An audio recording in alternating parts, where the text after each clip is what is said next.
تمام قبیلوں کو شکست دینے والا خالد رضی اللہ عنہ واپس مدینہ نہیں چلا گیا، وہ بزاخہ میں ہے۔ دوسری طرف مسلمانوں کا مانا ہوا سپہ سالار اسامہ رضی اللہ عنہ ہے۔ ان دونوں میں سے کوئی بھی کسی بھی وقت ادھر کا رخ کر سکتا ہے۔ ان سے خون معاف کرانے کا طریقہ ایک ہی ہے کہ ان کی اطاعت قبول کر کے انہیں اپنے قبیلے کی زکوٰۃ اور محصول ادا کرتا رہوں۔ مالک بن نویرہ کوئی فیصلہ نہ کر سکا۔ خالد رضی اللہ عنہ بن ولید تک اطلاع پہنچ چکی تھی کہ مالک بن نویرہ کو رسول اللہ صلی اللہ علیہ وآلہ وسلم نے امیر مقرر کیا تھا، مگر اس نے زکوٰۃ وغیرہ وصول کر کے مدینہ نہ بھیجی اور لوگوں کو واپس کر دی ہے۔ جاسوسوں نے خالد رضی اللہ عنہ کو مالک بن نویرہ کا ایک شعر بھی سنایا۔ اس میں اس نے رسول اکرم صلی اللہ علیہ وآلہ وسلم کے وصال کے بعد اپنے قبیلے سے کہا تھا کہ اپنے مال کو اپنے پاس رکھو اور مت ڈرو کہ نہ جانے کیا ہو جائے۔ اگر اسلامی حکومت کی طرف سے ہم پر کوئی مصیبت آئے گی تو ہم کہیں گے کہ ہم نے محمد صلی اللہ علیہ وآلہ وسلم کے دین کو قبول کیا تھا، ابو بکر رضی اللہ عنہ کے دین کو نہیں۔ مالک بن نویرہ نے سجاح کے ساتھ مل کر مسلمانوں کا جو قتل عام کیا تھا اس کی بھی اطلاع خالد رضی اللہ عنہ کو مل گئی تھی۔ خالد رضی اللہ عنہ نے اپنے دستوں کو بطح کی طرف تیز کوچ کا حکم دیا۔ ان کے دستوں میں انصار مدینہ بھی تھے۔ انہوں نے بطح کی طرف پیش قدمی کی مخالفت کی۔ خدا کی قسم، خالد رضی اللہ عنہ نے کہا، میں اپنے سپاہ میں پہلے آدمی دیکھ رہا ہوں جو اپنے امیر اور سالار کے حکم عدولی کر رہے ہیں۔ اسے حکم عدولی سمجھیں یا کچھ بھی سمجھیں، انصار کی نمائندگی کرنے والے نے کہا۔ خلیفۃ المسلمین کا حکم یہ تھا کہ طلحہ کو مطیع کر کے اس علاقے میں رسول اللہ صلی اللہ علیہ وآلہ وسلم کی قائم کی ہوئی عملداری کو بحال کریں اور جو جنگ پر اتر آئے اس کے ساتھ جنگ کریں اور بزاخہ میں اگلے حکم کا انتظار کریں۔ ہم جانتے ہیں کہ مدینہ سے ایسا کوئی حکم نہیں آیا کہ ہم بطح پر حملے کے لیے جائیں۔ کیا تم میں کوئی ہے جسے یہ معلوم نہ ہو کہ میں تمہارا امیر اور سپہ سالار ہوں؟ خالد رضی اللہ عنہ بن ولید نے پوچھا اور سب کی طرف دیکھنے لگے۔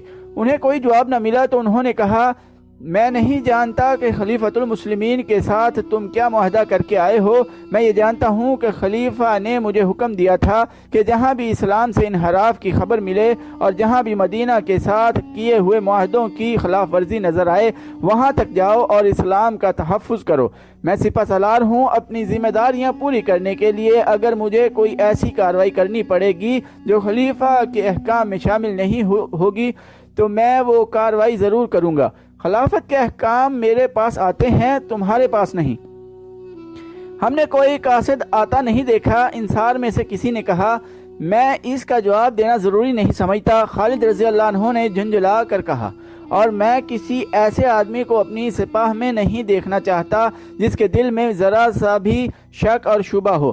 مجھے اللہ کی خوشنودی چاہیے، مجھے اللہ کے رسول صلی اللہ علیہ وآلہ وسلم کی مقدس روح کی خوشنودی چاہیے۔ اگر تمہیں اپنی ذات کی خوشنودی چاہیے تو جاؤ، اپنے آپ کو خوش کرو۔ میرے لیے مہاجرین کافی ہیں اور میرے ساتھ جو نو مسلم ہیں میں انہیں بھی کافی سمجھتا ہوں۔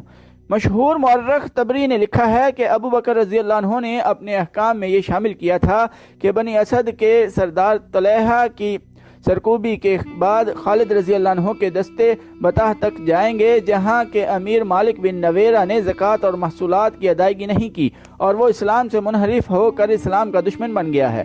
طبری اور دیگر مورخوں نے بھی لکھا ہے کہ انصار بزاخہ میں رہ گئے اور خالد رضی اللہ عنہ اپنے مجاہدین کو ان کے بغیر بطح لے گئے۔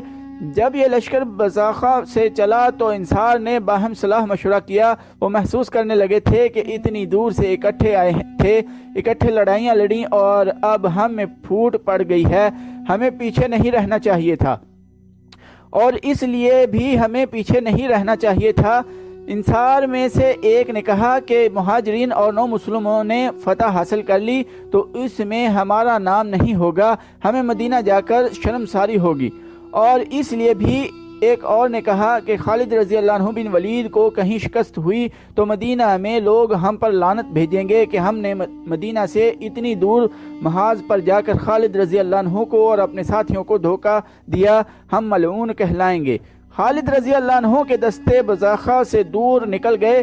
ایک تیز رفتار گھوڑا سوار پیچھے سے آن ملا اور خالد رضی اللہ عنہ کے پاس جا کر گھوڑا رکا۔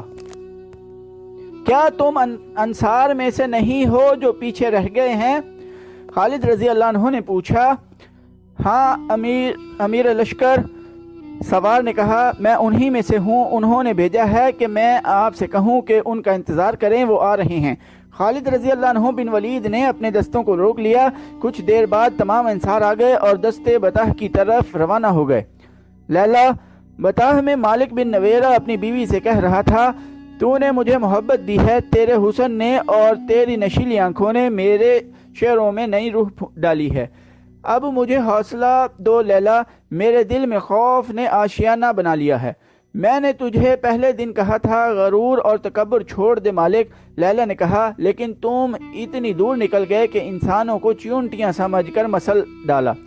مت یاد دلا میرے گناہ لیلا۔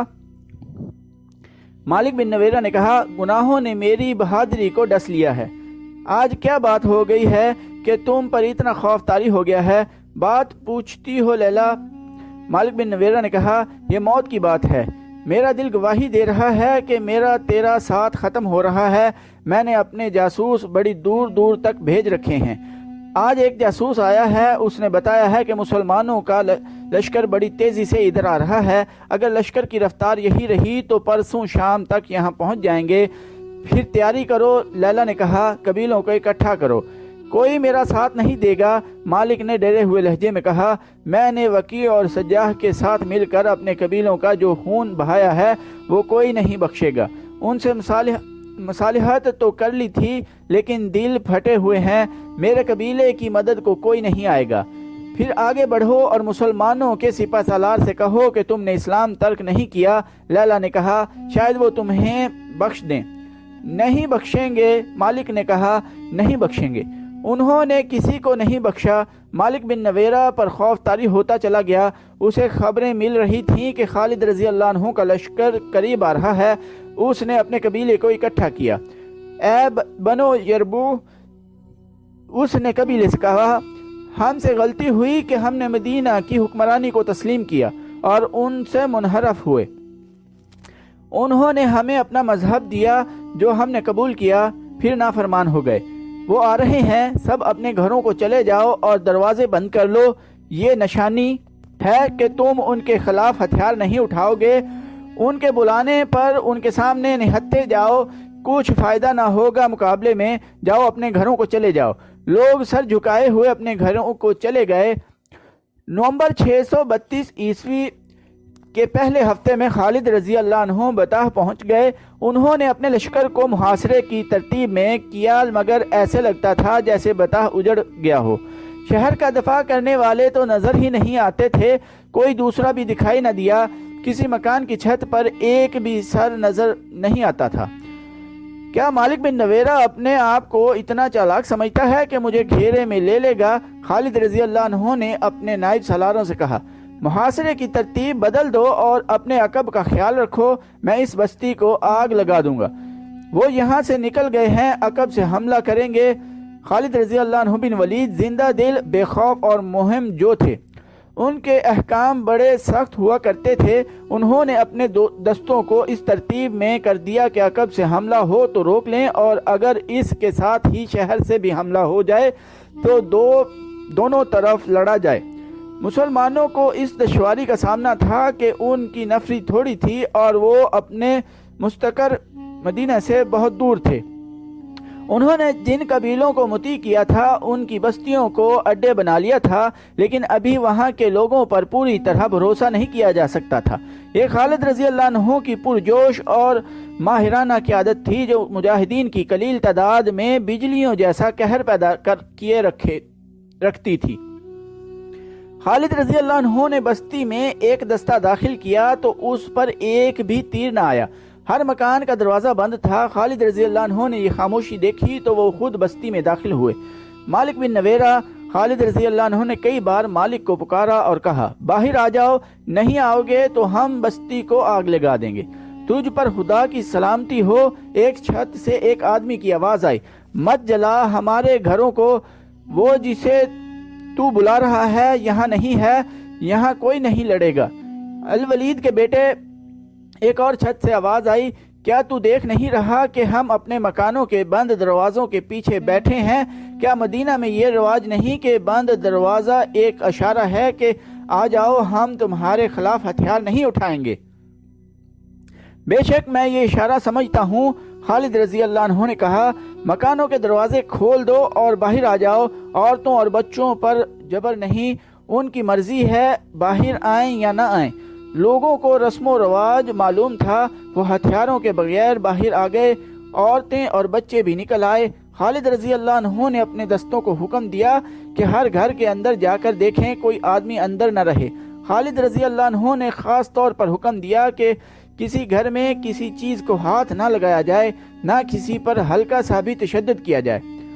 مالک بن نویرہ کے قلعہ نما مکان میں خالد رضی اللہ عنہ خود گئے، وہاں سامان پڑا تھا، ایسے لگتا تھا جیسے یہاں کے رہنے والے کچھ ہی دیر پہلے یہاں سے نکلے ہوں۔ بستی سے خالد رضی اللہ عنہ کو اتنا ہی پتا چلا کہ مالک بن نویرہ اپنے قبیلے کو یہ کہہ کر کہ وہ مسلمانوں کے خلاف ہتھیار نہ اٹھائیں، لیلا کو ساتھ لے کر بستی سے نکل گیا تھا۔ جنہوں نے اسے جاتے دیکھا تھا انہوں نے سمت بتائی جدھر وہ گیا تھا۔ مالک گھوڑے پر اور لیلا اونٹ پر سوار تھی۔ تو دوستو آج کی ایپیسوڈ ادھر ہی ختم کرتے ہیں۔ چینل کو سبسکرائب کرنا نہ بھولیے گا، لائک، کمنٹ اور شیئر بھی ضرور کیجیے گا۔ ٹائم دینے کے لیے شکریہ۔ اللہ حافظ۔